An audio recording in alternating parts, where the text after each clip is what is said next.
Thank you, StreamYard. How wonderful. Good evening, everybody. How are you? I hope that all is well with you this week. Um, I just wanted to jump on tonight because I haven't been able to get on. Last week my Wi-Fi wanted you all to get a chance to spend some time with my son and my prayer partner.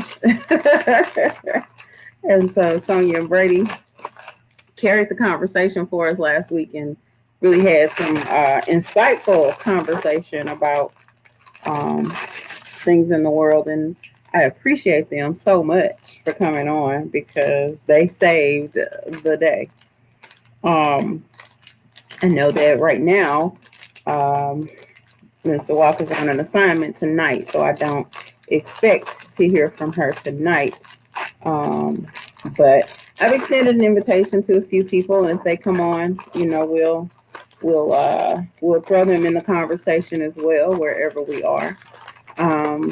So if you have any questions, feel free to toss them in the comment section, and we will address them. Otherwise, you all know I love to talk, and so we'll talk about a few topics and then get off of here so we can get ready for tomorrow, which is going to be a great day. We already declare it in the name of Jesus. But um, first, let me get situated here with my beautiful purple brows purchased from my cousin's shop down south. I love it. It's very beautiful things. Um, Gibrielle's boutique. I'll drop a link to her shop in she has some very beautiful pieces for the fluffies among us. Um, Also, I think this might be my first time getting a chance to talk to you all since the Great Transformation. Um, I miss my babies. I do. I miss my locks, but I'm so excited about this leg of my journey because I've done just about everything with my hair that is done in the world, except I never got the opportunity for the teeny weeny afro phase of being natural. I did what a lot of women do, which was the first time I went natural, I transitioned in. So I wore like a combination of ponytails, braids, all of those different things until my hair got to a particular length, and then I cut all the relaxed hair off. Well, this time around, perfectly never intending to go back to the relaxer, but um, this time getting an opportunity to see just what happens with my hair from the ground up, started from the bottom. Hopefully, sometime soon I'll have a here, but right now we still at the bottom. So, but it's been an adventure uh, to get an opportunity to enjoy the spray, and then you're done. It's awesome. It's awesome. I do miss them, but I do miss having the locks on. I've been asked a lot of times, well, I still have them. I haven't done anything with them yet. But uh, I probably won't be reattaching them because they got heavy too. I have very thick hair, so they got very heavy. And then too, there were some things. What's going on, Minister Jason? I don't know. Hope you had a chance to go to Bible study tonight. I said since I couldn't do Bible study, I'm gonna come on and chat with my people tonight. But um, they got really heavy too. So that was the other reason that I needed them to come off. But there were some things also that I had in prayer before the Lord concerning some situations, and um, I wanted to honor what I had discussed with him as well. So that was the main driving force behind it. But the residual was they were heavy. It was, it just gotten to be a lot of work. And but the but I'm happy right now. So Uh, yeah. So if you're wondering what all the noise was a minute ago, my aunt had a what a blessing. I pray that she's continuing to get stronger and bigger, healthier, continuing to pray for her and you all in that situation as well. I meant to reach out to you and Minister Kamisha because we were going to see if you all still had your guinea pig. I don't know if you all have guinea pigs or hamsters or whichever it is. But just as I was about to reach out, my sister went ahead and purchased one. So we have a new family member. I believe they named him Carlos. He's a handsome, chubby, fat fellow. Now, do you all have guinea pigs or hamsters?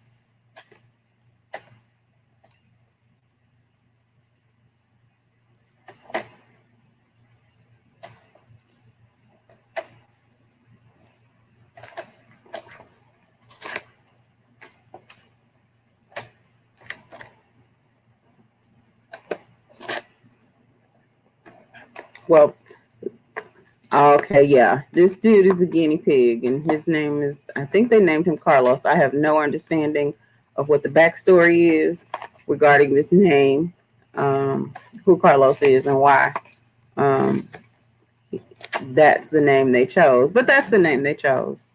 He made it about, 5 or 6 hours before my nephew tipped over his cage. Um, it's been an adventure for them. So, um, lift them up in prayer, y'all. But the noise I was making earlier, my aunt was, her church had an event Sunday and she received a gift. And my aunt is one of those people. She's 95 years old. She has almost everything there is to have in the world. And so when she gets gifts, she's a regifter. She's a chronic regifter. But on this one, I will take it. It's a phone accessory sanitizer. Look at that. That thing is neat. What UVC sanitizing lights, USB rechargeable, starts sanitizing fast in 20 seconds. So, okay. Okay. Well, if you all are down to 5 guinea pigs, I don't know. At some point, we might. I don't have a lot of room here, but if you've got another boy, we may be in a space to take one off your hands at some point. So, don't hold me to that. I'm committing my sister to another guinea pig, but anywho. But yeah, so I'm gonna try this out. Say phone and accessory sanitizer, portable UVC wand. Okay. But anywho, and I'm excited to hear grandbaby's up to 10 pounds. That is amazing. Praying for her continued health and strength. Because you guys are going to be able to be a blessing in that situation, and I'm grateful for it. Grateful that you are there. As I said, I have not yet entered the arena of grandparenting, but I am looking forward to it one of these old days. Oh, and 2. Ah, triplets. Hilarious. I say hilarious because Minister Jason is a triplet as well. But so yeah, they've got 5 guinea pigs. If y'all looking for, a baby for your babies, I am certain they might be happy. Oh wow. Well, we'll pray for her. That the Lord would, by his power and his spirit, strengthen her immune system so that she's no longer having to battle those. Type her name in the comments box and we'll encourage prayer for her on the rebroadcast. So I know tonight is official, especially, in the Black community. Wednesday night is got to go to church night. So I know we got a lot of folks in church this evening. And so for the replay gang, for those of you of faith who believe in the power of prayer, to lift Miss Riley up in prayer. just as the Holy Spirit leads you. For those of you who hear from the Lord, as the Holy Spirit leads you to pray for our baby. But yeah, we it's been an interesting week. We had another celebration for my grandmother's 102nd, but I almost said 125th. I don't know what, at the rate she's going, she very well could hang around here to 125 because um, we surprised her, pseudo surprise. She found out about it the night before. Um, but we surprised her with a picnic, a gathering in the park. I don't like the word picnic. Um, but we surprised her with a family gathering, and it was a church family gathering as well, for her 102nd birthday, which we celebrated for real on the 18th. And then we had, you know, small gathering, and then the big thing this weekend, so that her church family could come out and enjoy as well. And it was such a blessing. Some of the young people who grew up in the church, who, you know, grown up and gone on to um, their own, you know, places of worship, were able to be there and come and celebrate with her. And, you know, she loves, yes, look, she loves to act like she can dance, but she really still can. It's just she's not aware of the dance that she's doing. And so, but she got down on, you know, when the kids got up to dance for the slides. Yes, I know it was a church event and they would dance to the slides. Grow up. But the kids, they had a wonderful time. They had a wonderful time, and she had a great time. And we had a lot of family in the place. Everybody from the 3-year-old nephew up to the 102-year-old grandmom and my 95-year-old, my aunt. That's why I said she's close to being a centenarian herself. But they both hung out with us all day, and it was fantastic. It was really wonderful. So it's been a very interesting week, and you know, I pray that you guys have had a good week, even if some things happened that didn't feel good. You know, here we believe that it all is good, because in the end you win, and it all works together for your good. Not because you're good, but because you love the Lord, and prayerfully you're doing all that you can to be functioning in the purpose that He has on your life. So because of that, we choose to believe that even tough days are good days. Every day that the Lord gives us is a good day. So I pray that we're running into you at the beginning of what's a good week, a good day for you. But there's some interesting stuff happening in the news. You know, normally that's kind of where we eventually end up getting to, is stuff that's happening in the news. And one of the things that they ended up talking about last week, they talked quite a bit about the importance of Black history, and the impact of our children really knowing who they are, where they're from, and all of those things. And the thing that I find really interesting is, as long as Black people have been in this country, and as long as Black people have been a part of, you know, political processes and all kinds of things, there's still so many things that we are yet breaking barriers on. So many things where we're finding, you know, we are now, you know, this Black person or that Black person is the first in many years, the first ever to do a thing. And it's always intriguing to me sometimes, the things that it is. And so like today we had Karine Jean-Pierre. Karine Jean-Pierre, she is I want to make sure I get her title right because she deserves it, the Principal Deputy Press Secretary for the Biden White House. And she was in charge of today's news briefing. And what is really important was the information she was talking about as well. But she was the first Black woman to speak for the White House in that capacity in 3 decades. The last time that happened was in 1991. A beautiful sister by the name of Judy Smith was the deputy press secretary for Daddy Bush, the first Bush president. I don't know why I call him Daddy Bush. He ain't my daddy. Um, but he's the daddy of the Bushes. You know, I believe in giving honor to whom honor is due. But then President George Herbert Walker Bush, um, and she was his deputy press secretary.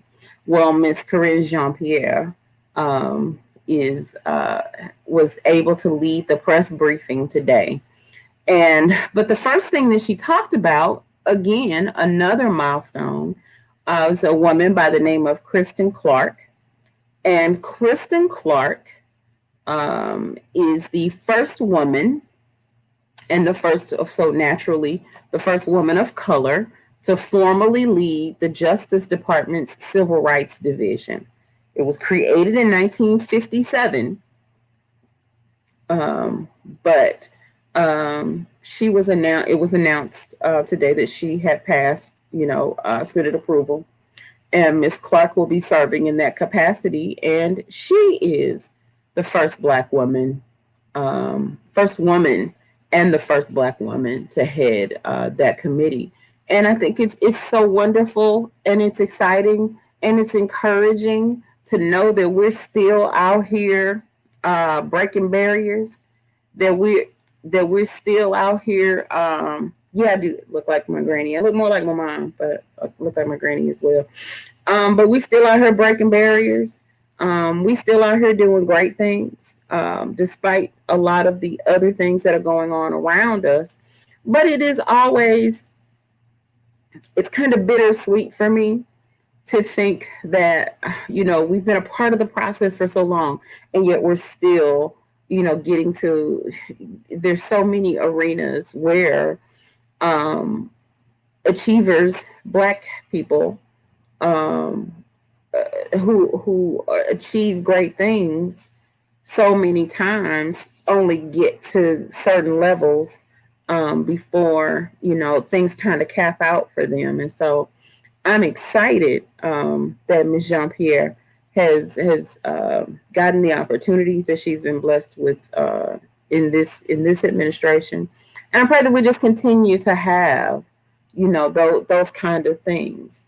And I know that there's a very strong, because I've heard it myself. I've heard teachers.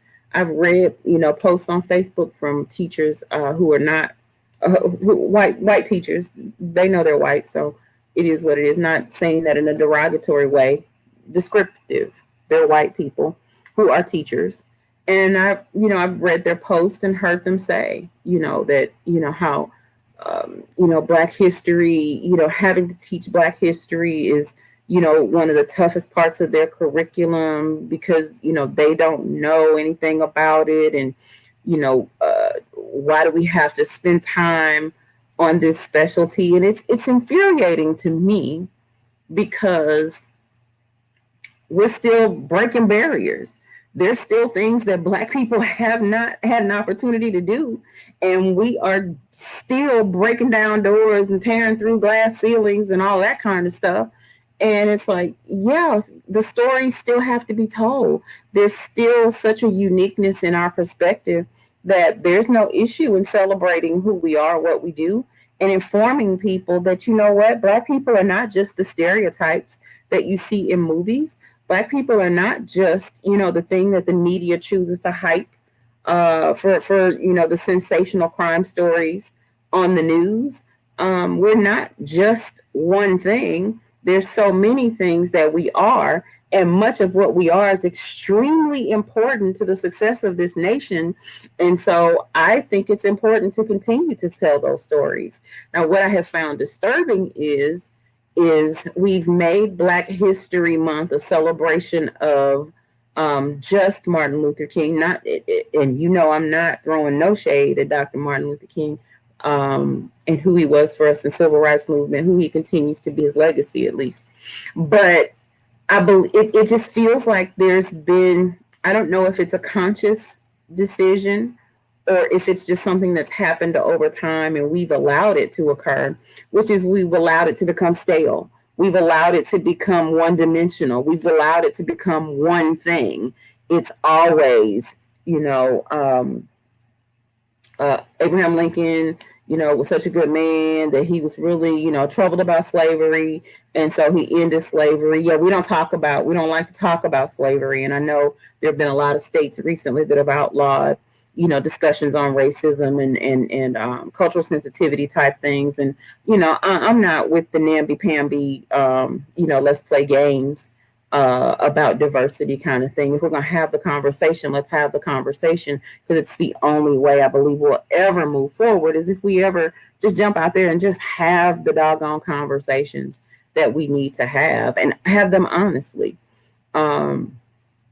But it's just that right now it just seems like things have just been allowed to grow stale and dull, and we're not really getting into all of the things that Black people are, all of the things that we talk about in history, until there's a real hardcore effort to make sure that history books. I'm not a fan of diversity for the sake of being diverse. I'm about being diverse for the sake of telling the whole story. So why not be diverse? What actually happened in America is full of color. It's full of different cultures. It's full of all of those things. So how is it that when we're telling the story historically, we lose that perspective and everything becomes one way, just plain bland, one thing, and we can't really get into the depths of who we are. And I think a lot of that comes with our discomfort with even acknowledging the challenges in Black history, the devastation of the American slave trade, the devastation that the enemy intended that thing to be. But yeah, we rise. We still here. We still strong. We still powerful, and we still making history. So congratulations to Corinne Jean-Pierre and Kristen Clark for being history makers. Beautiful Black sisters out here doing great things, and it makes me smile. It makes me smile. So call me a racist if you want. I don't care. I celebrate my people.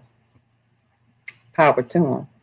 But the other thing that was interesting with what Corinne talked about today is, remember when Donald Trump was talking about this COVID coming out of this lab in China, and we called him crazy, and he just needed to go somewhere and sit down, trying to make it be the fault of the Chinese. Well, guess what? It's being talked about now, and America's tone is different, for Joe Biden, because he's such a nice guy. We take a different tone with him, and granted, I don't have nothing good to say about Donald Trump. Nothing. Not publicly. I don't like him. I might privately have a few things to say about him, but in public, no, I despise him. Yeah, so that's the theory that they're doing an investigation on is and what's being complicated is, the Chinese government absolutely is not being forthcoming. So we'll see where all of that goes. But yeah, this lab leak theory, is being looked at because, at first the story is there's this wet market where the people are selling, animals, diseased animals, and that's how the disease made its way over to people. So we'll see what this comes to for us. Like, it's interesting how many times thus far in the administration that Joe Biden really proves, and the Biden administration really fully owns and operates and walks in, it's not what you say, it's how you say it. Because the tone is different, it's more palatable for people to hear it. He's not calling it the China virus, like our orange advocate, our orange adversary, our orange friend. I don't even have to speak kind of him now because he's not president. But anyway, but yeah. So we're gonna stay tuned to that because I find that really interesting and what I've always thought, my own personal opinion. And because I've said COVID, they'll probably, flag this video, but I don't care. I personally have always believed that COVID was something that was manufactured that got out of hand, that it does more than it was intended to do. Um, Not glorifying the enemy or sickness, but I've never seen a disease that as soon as the people believe they've kind of figured out what it's doing and where it's going, it bob and weave on you. Okay, so it's only going to take the old people. Well, here you go. Oh well, kids can't catch it. Well, here you go. So yeah, I think the disease has proven to be much more intelligent um, than it needs to be. So yeah, we're gonna stay tuned to that. We'll probably jump in and talk about that again. But who gave me unending entertainment this week has been one NBA player by the name of Kwame Brown. Now, I see my sister has jumped in the stream. So I'm about to throw her in here if she's ready. But we'll see. Hey everybody. What's going on, Miss Courtney? Nothing much coming from dinner. Okay, cool. I won't give away your location just in case the people are looking for you. But have you seen any of the communication about Kwame Brown? I sent you a link earlier today because nobody told me that he was out here throwing bricks and been throwing them all week. So here's the interesting thing. I don't even know who that is. Oh my Don't judge God. me. Oh my jeez. So Kwame Brown, I don't even remember how many years ago, but he's the number one draft pick for the NBA. And went Okay. really bad. Went really bad. And there was some situation where Michael Jordan was involved, and it just was horrible. And he's been talked about as one of the biggest busts ever. A guy to go from first, number one draft pick to literally being not considered not a good player. Well, apparently Okay. they've been talking about him and he's had enough. So this Okay. week, I believe it was Oh yeah, Stephen. he had some words for LeBron or something. Well, it was Stephen Jackson. Um, oh Lord, he called the boy Becky with the good hair, and now that's all I can see when I look at him. Ball player. You His know what? girlfriend is. Not I tonight. cannot think of the man's name. Lord Jesus, Stephen Jackson. The one Derek Fisher stole his girlfriend. Oh, what was his name? I can't think of his name. His girlfriend was on the Who did Basketball Wives of Derek LA. Fisher? Yes. Light skinned dude with the good hair, but he liked to fight all the time. So he kind of a thug. He got the tattoos all over the place. What that boy's name is. I can't think of it. But anywho, Girl, it was him. you described Him. the whole lot of them. I know, right? Steven Jackson, that dude, and another dude on TV just kind of giving him the business about being a bust and a waste. Okay. And he had enough. And so he has spent the entire week calling them everything. This week he been fighting with everybody. And what I love was Ron Artest, Meta World Peace, still his name. Ron Artest came out My and boy. said, he basically said, y'all need to back up because, being a number one draft pick is harder than being a commentator. And some of those guys were nowhere near number one picks. They had some level of success in their game. I'm sitting here in front of Google trying to figure out what this man's name is, and all I have to do is look it up. Um, but but yeah, Ron Artest came out, Meta World Peace came out, and he's like, look, y'all need to get off his shoulders because and respect what it was. And his exact quote was, how can we say not every number one pick should go to the Hall of Fame? Try being a number one pick. It's extremely hard. Being a number one pick might be harder than being an MVP. Put on the Hall of Fame. Being a number one pick is harder than commentating. So Metta World Peace came out and threw his little 2 cents into the story to say they need to back up because he is being the number one draft pick takes a lot of work. So he put out, when I tell you, when they talk about poking the bear, you probably should have left him alone. You probably should have stopped talking to him. You probably left him alone. Jamel Hill even got some today. He hit everybody. And so then people tried to get at him about something he said about LeBron. And it's what he said about LeBron that I really want to talk about. He talked about how players like LeBron should be more vocal about their families, their family life, not so much of putting their people out there, Right. but talking to the community about how we got to do better. And he said a lot of stuff that, that he said a lot of other stuff. But on this point, he was on point. The other stuff he talked about, those guys earned it. Every cuss word he called them, they earned it because it's one thing to jump on the bandwagon. And as a media person, it's easy to have the weird opinion. But he talked about some really interesting things. He talked about what he said was, you all talking about me being a bus. But I'm over here working my own land. I got farming. Y'all got to go to work tomorrow. And that was a big, ooh, hold on. They talked about him, but despite his basketball career not being great, it sounds like he found some things to stabilize his family and his future moving forward.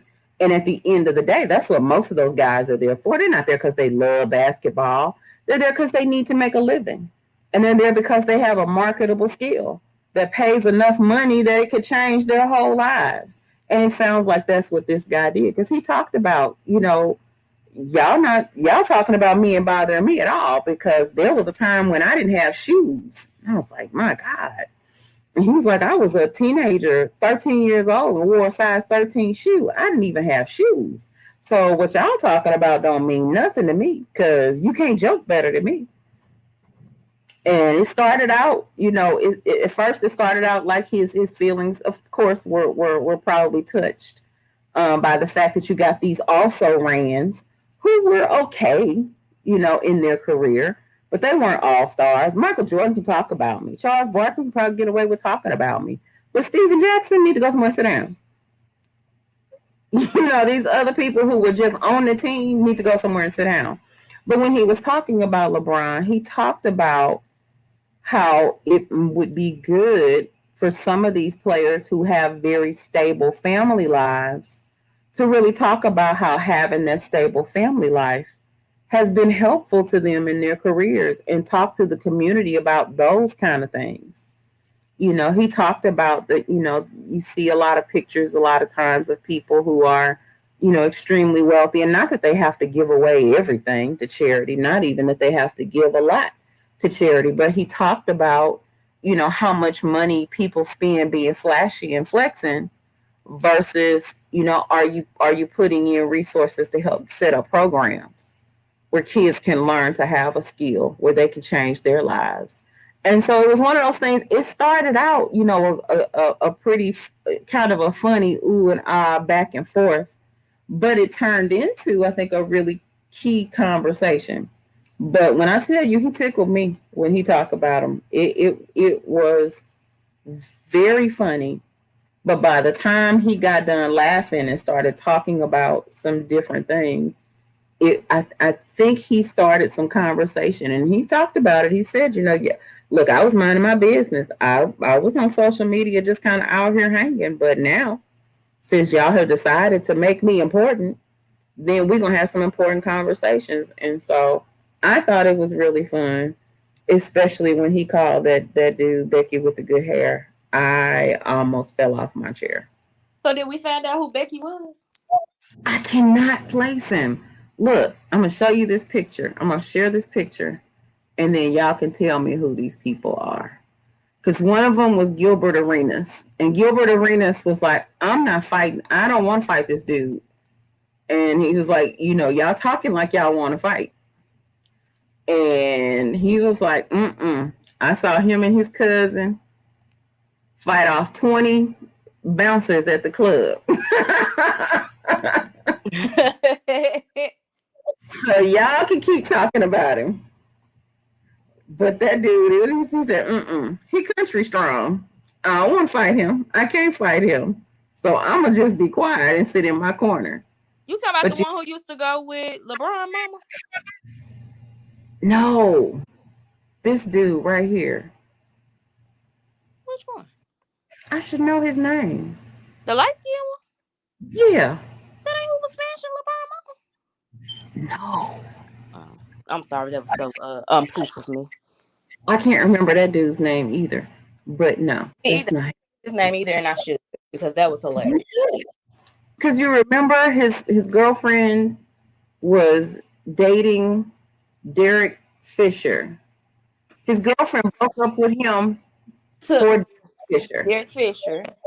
And Matt Barnes. Matt Barnes. That is who was smashing LeBron's mama. Matt Barnes. That is not. That is. When they teammates. It's not. No. What was the little boy who was hitting the mama? Oh my God. I can't remember the young man's name. Oh yeah, that was the other crazy light-skinned guy with a whole bunch of tattoos and green eyes. He had a really interesting story though.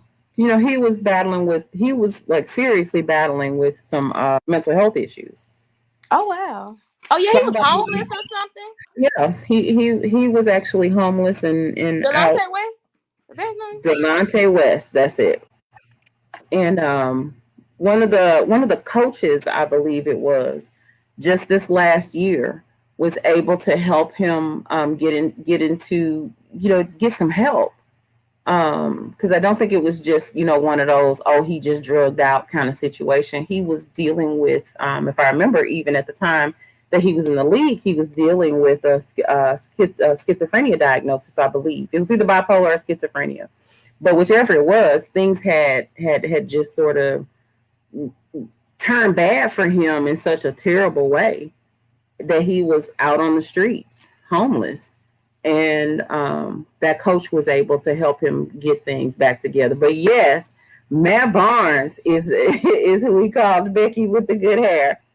I screamed when he said it. It tickled me to no end because because I thought Matt Barnes. But yeah, Matt Barnes, Gilbert Arenas, and Steven Jackson were giving him the business. Jamel Hill sent him a text message and said something to him, so he let her have it too. And Jamel is my girl. But he talked about her. Is what he said. He literally told them, "I got time for all the smoke." He's like, "I'm out here working my land. Y'all got to go to work tomorrow, but I got time."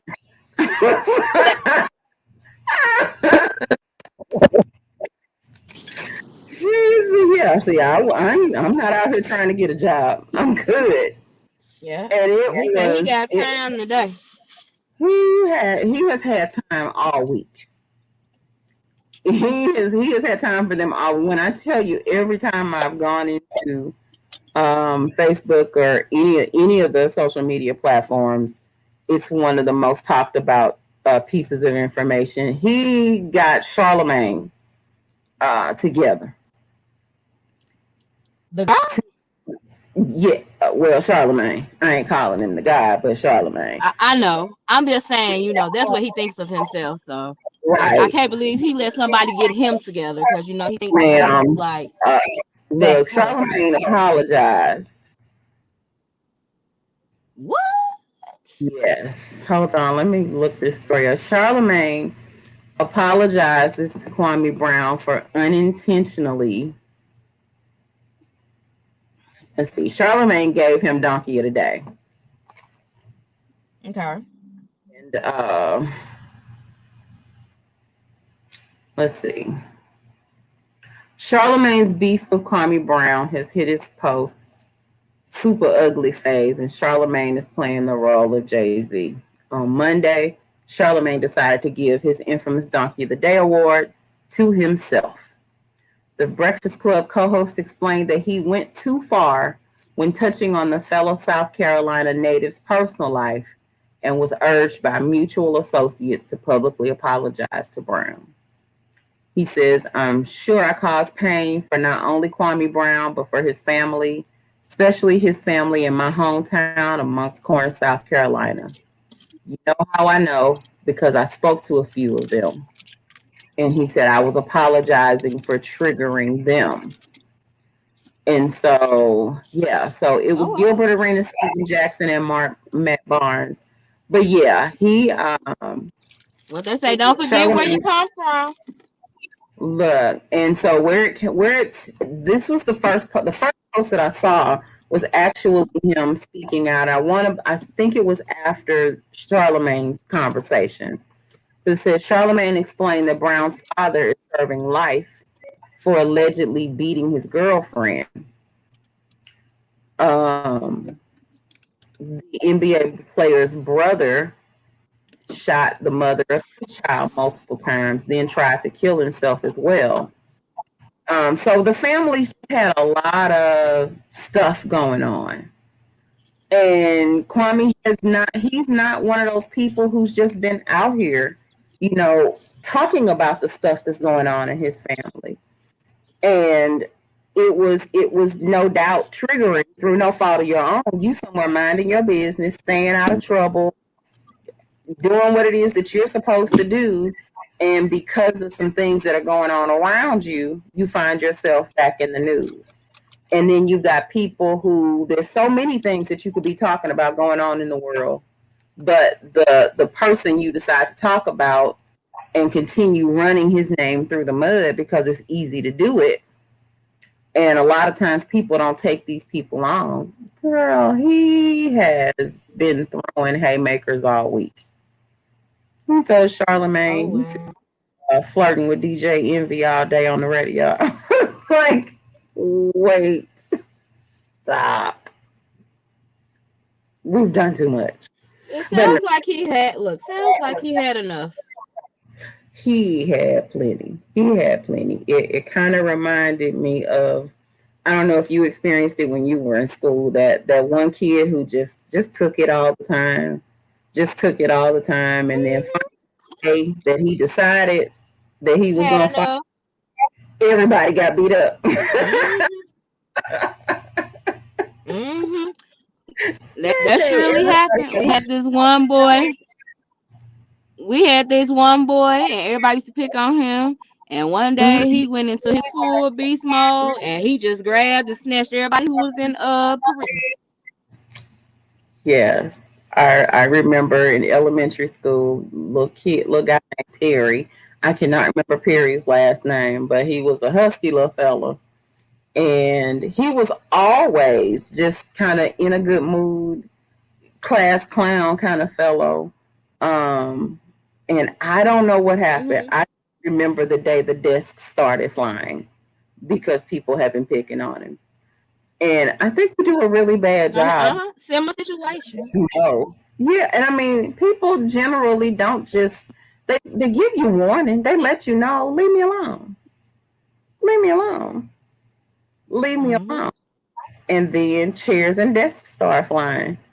And people start flying. Yeah, this is true. This is true. Well, I don't know. All I know is I'm gonna ride with Gilbert Arenas and say, Kwame looks like he throws cows for a living.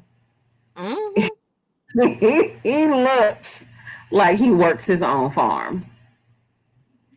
And if you learn in the struggle, you either learn how to be funny, you learn how to be smart, or you learn how to fight.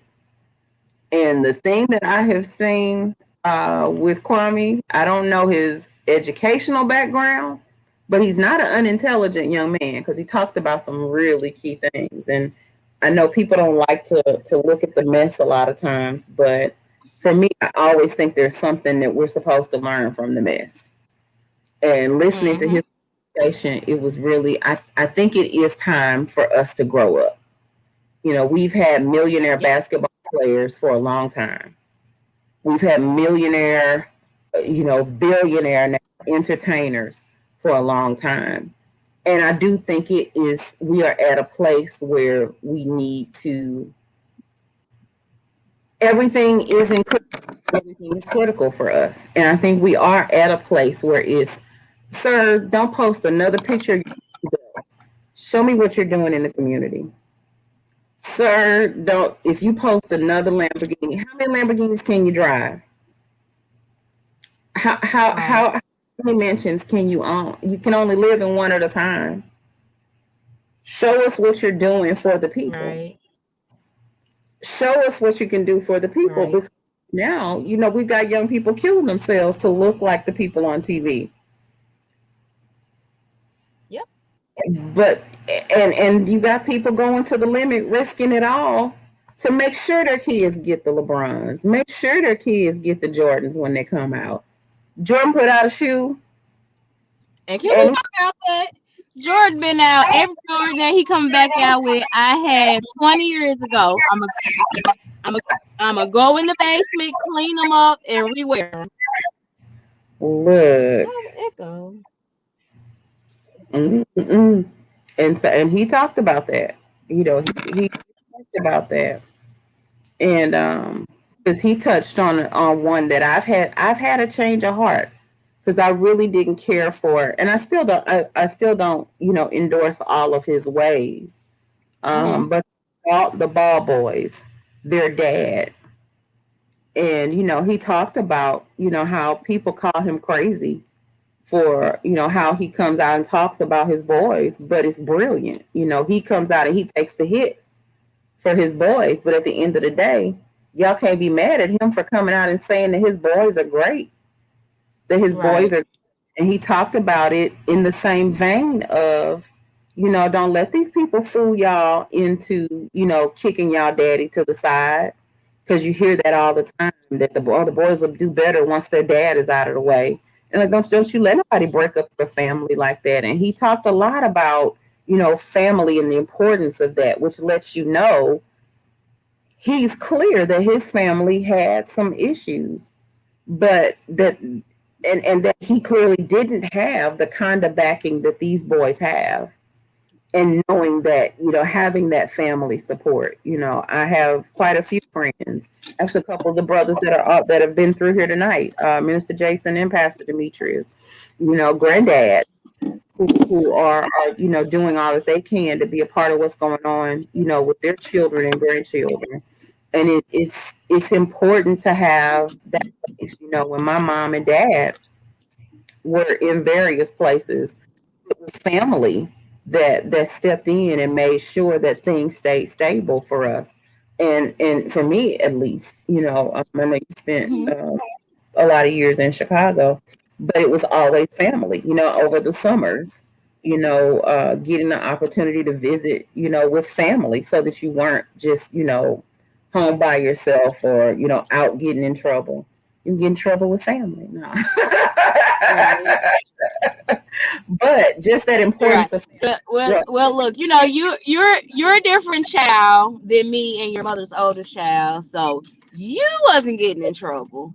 Well, here's the thing. I needed the structure. I just didn't need the company.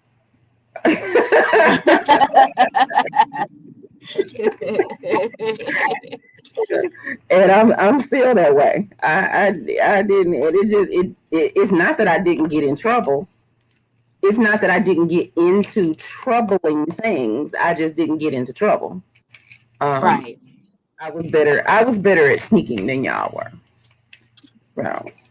Right. But yeah. But yeah. But I think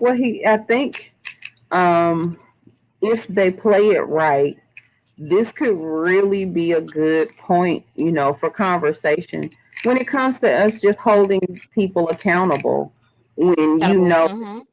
it's hard, it's single, it's working class and poor families that are actually out here spending their money, making the Jordan brand great, making the LeBron James brand great, making all of those, Mm-hmm. keeping the NBA, in the center of attention. Viewership is falling off in baseball. Well, black people ain't watching a whole lot of baseball, and black kids aren't playing a lot of baseball. I pray that my nephew plays some baseball because he runs very fast. I need scouts to be watching him. He's only 3, but Yeah, I but he's gonna play basketball, football, baseball. He's gonna look, play it all because he has to make his own yeah, bread.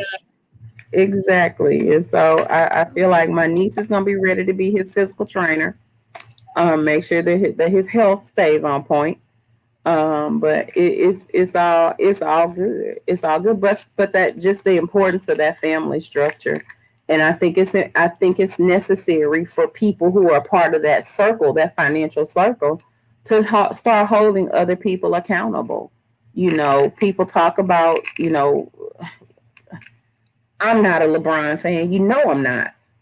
But what I love is that I'm able to see what he's doing in the community. I'm able to see what he's doing around voting rights and see what he's doing, not just talking about, oh, the system ought to do better towards little black kids, but actually creating a school and creating the atmosphere for those kids to flourish, creating a place for them to learn success, creating, just setting the stage for those boys' lives to be changed. And it's really important. And I think we are at that place where it's okay to hold people accountable for doing that, because we've been having rich entertainers and sports figures and all of that. Well, now it's time. They're not just making good money, they're making unheard of money. They're making Absolutely. unbelievable money. And I think it's okay for us to hold them accountable and say, there's a thing that you owe to the community that has made you Mm-hmm. who you are. So Who you yeah. are, absolutely. And the one thing that I would like to share, my personal passion is, I don't see celebrities, and again, you hear stories of they paid a rent here, they took on a same story there, but I just don't think the celebrities do enough in housing. And if at any time now would be the time where residents are in need of a lot of help, Yeah. because I think a lot of us, I'll use society, us, got comfortable with the perks of the pandemic, not realizing that, okay, one day America is going to go back to normal. And so Yeah. now there are like, well, I'm convinced the homeless population is getting ready to increase. And I just don't see a lot of these celebrities buy Christmas gifts. I see them open up schools, which are all good things, but I just don't see a lot of assistance. I know Beyonce did something during the pandemic, hats off to her, but I just don't, and Candy, Candy Cody Nights, hats off to her. She actually assisted one of my residents, so that was woohoo. But I just don't see a lot of that. And if they are doing it, as the player stated, it's not publicized, it's not shared, and not sure like, hey, I gave this amount, I gave that amount, but reach out to our foundation for this, reach out for this, reach out for that. And and like you said, especially since our community is a bigger support of their shoes, and even going to the games. I went to a game and they can be costly too. So I would like to see them do a little more as far as housing goes. Yeah. Yeah. And that's a But big that's one my too. passion.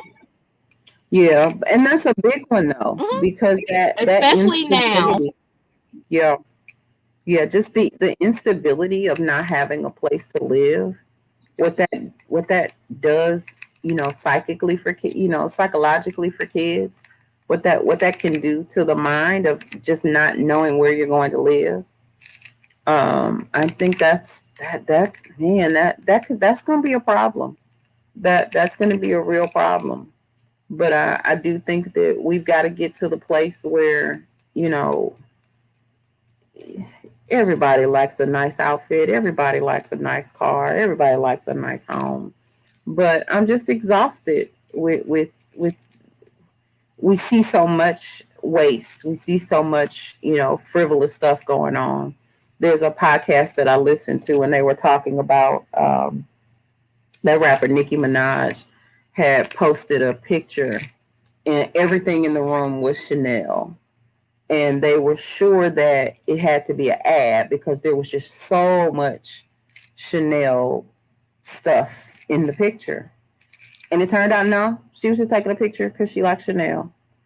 And not begrudging anybody the ability to purchase the nice things that you do, but it's just how much help could you be in the neighborhood?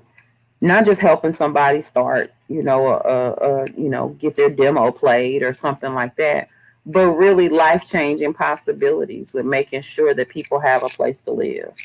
Helping those who are in danger of going homeless stay in their homes. Bringing some stability to the communities that get you paid. I think you're absolutely correct that housing is definitely one of those things. And what's crazy about it is everybody thinks it's easy to get housing, and it's not.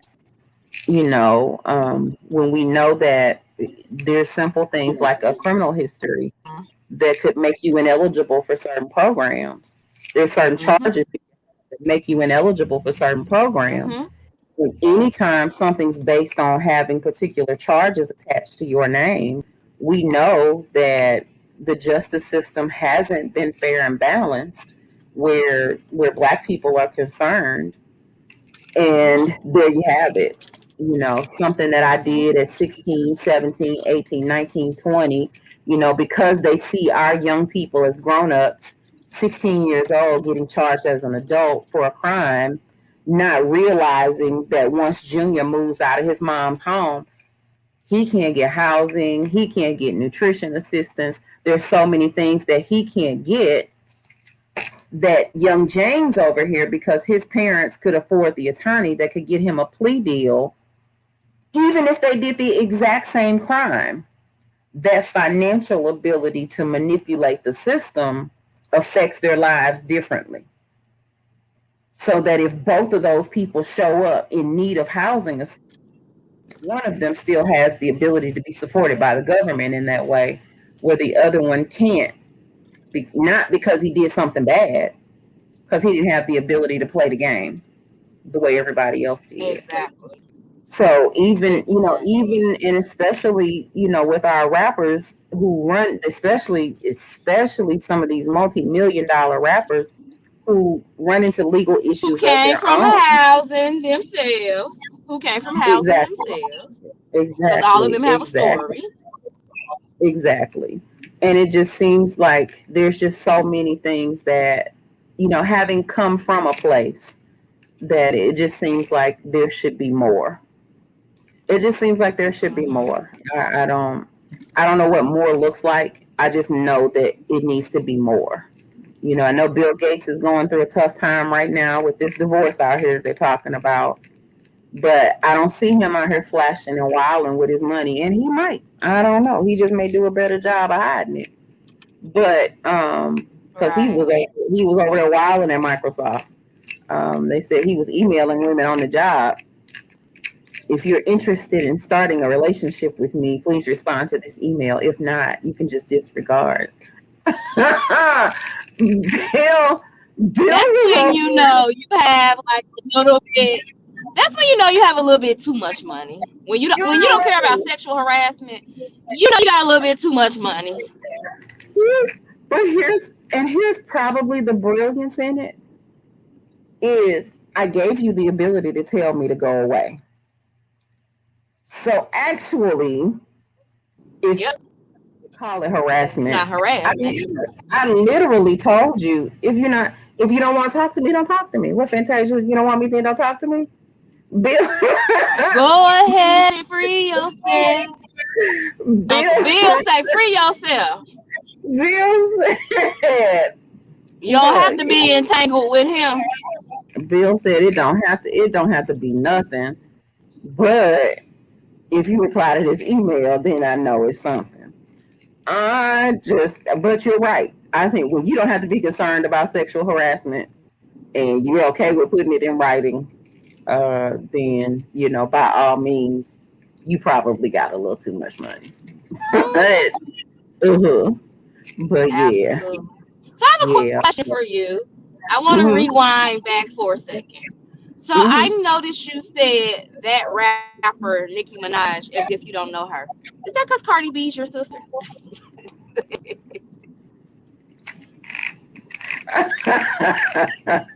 Are you being discriminatory because Cardi's your sister? Look, I'm not a barb, but by any stretch of the imagination. But yeah, she's forever gonna be that girl. Cause I don't know, Right. she gives me the iggies. I don't know what it is, and she will probably say the same thing about me. But if she there, but I just she gives me the creeps. I don't what I know about. Yes, brother Demetrius. Look, brother brother Demetrius called what Bill Gates was doing at modern day chick. Yes or no? Exactly. He said, "Look, do you like me? If not, just put this in your spam, girl, and I'll go away." Look, yes, Just no, circle yes, no, or maybe so. Now yeah, the Bill got money. He ain't got time for the maybe so's. You need to have your mind made up. Either you want it or you right, don't. right, right. And so But I have to yeah, hop off. I have to hop off. I'm about to step into Denise's fine dining. So my lord, it's been really. fun. I hope Is it really to called get on Denise's earlier Fine next Dining? time. Yes, That is hilarious. that's what I'm going to say for the world. Denise's fine dining, located in Okay, Lower Downtown East St. Louis. Um, amen. Well, but you have a good night. It's been you too. fun, and hopefully I can hop on earlier next time. Well, be safe. Good night, America. He's so Yes, silly. ma'am. I won't be long. I have to present my egg in the morning, so Oh, have to well, put my yeah. artwork on the wall and present my egg. So, Lord have mercy. Well, let me let yes, you ma'am. go. Yes. Bye.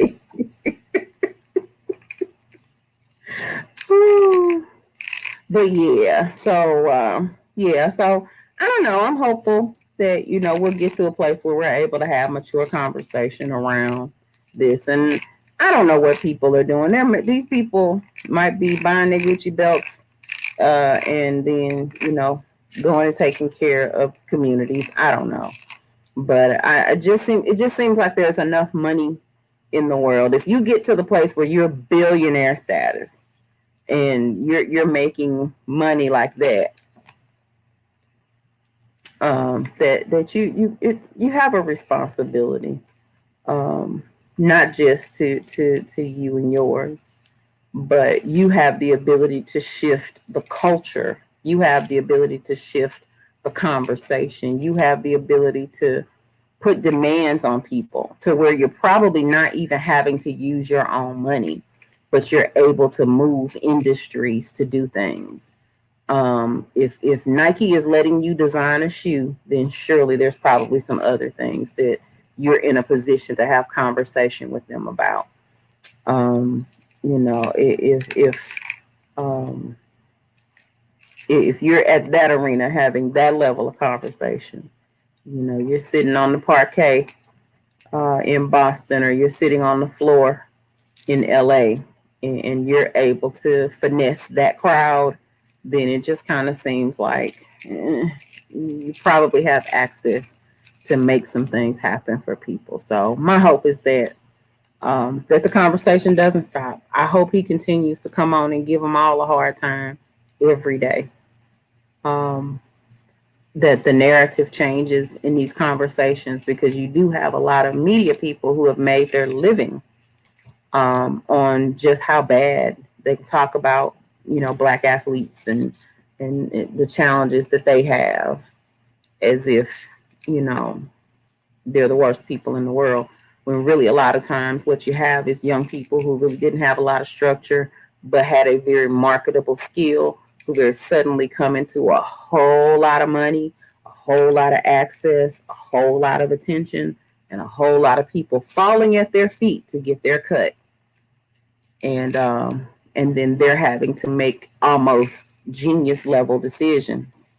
And many times they just want to be young people. So I'm hopeful that after they get done throwing bricks and the smoke settles, that we're actually able to have some mature conversation around how we talk about things. And I'll segue actually over into something we talked about in one of our Bible studies one night, I think it was, or it may have just been conversation we were having, but there's this concept, it's our Saturday group, but there's this phrase in Hebrew, it's lashon hara. It's the evil tongue is what it's talking about.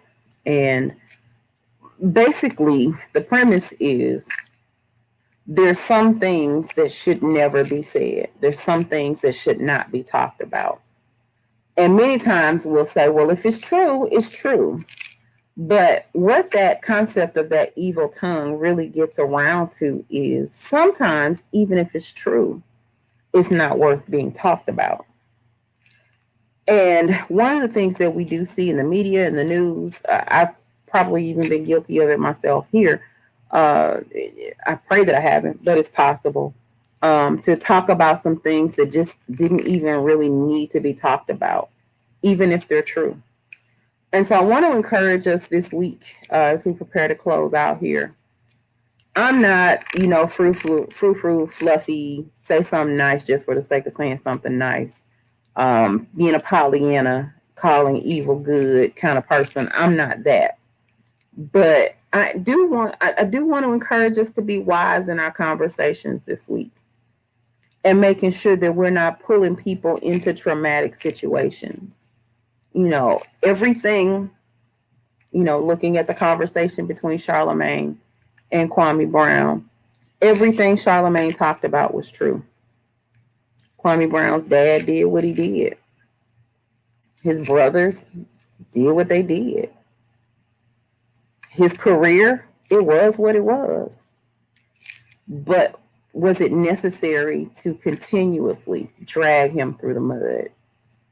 Was it necessary for everybody to kind of pile on in the conversation because he's low-hanging fruit? He was a number one pick and he didn't pan out, to be what people wanted him to be.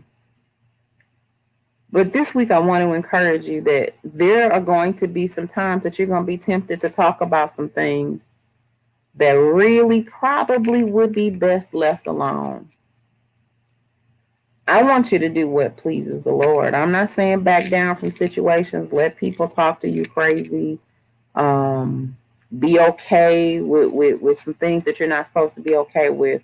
What I'm talking about is being wise with your conversation and making sure that your words are bringing life, that your words are helping situations get better and not worse, that your words encourage and uplift those that need encouragement and uplift. I don't know if you've watched the news today, the mass shooting in San Jose.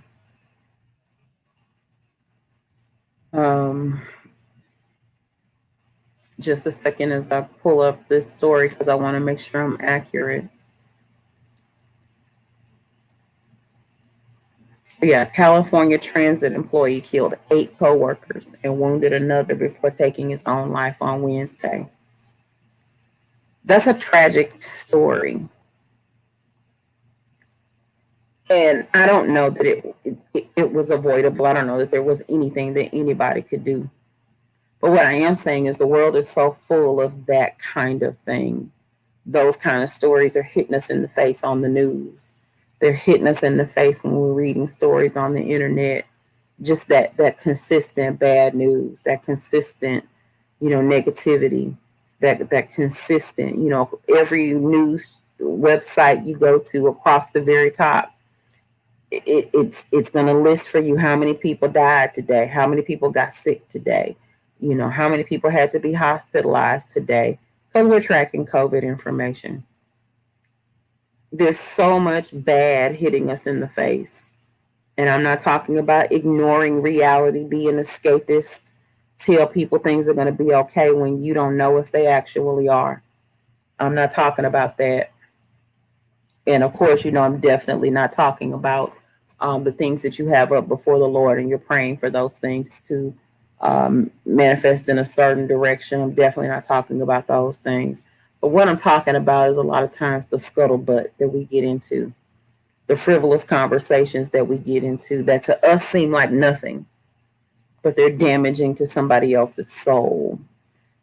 And whether you realize it or not, they're actually damaging to your own soul. The Bible tells us that it's our own words that we're going to be judged by. It's our own words that are going to condemn us. So I want to encourage you this week to use your words to speak life. Because as we started out, we're still out here making history. Black people are still out here doing great things. Black people are still out here doing fantastic things. And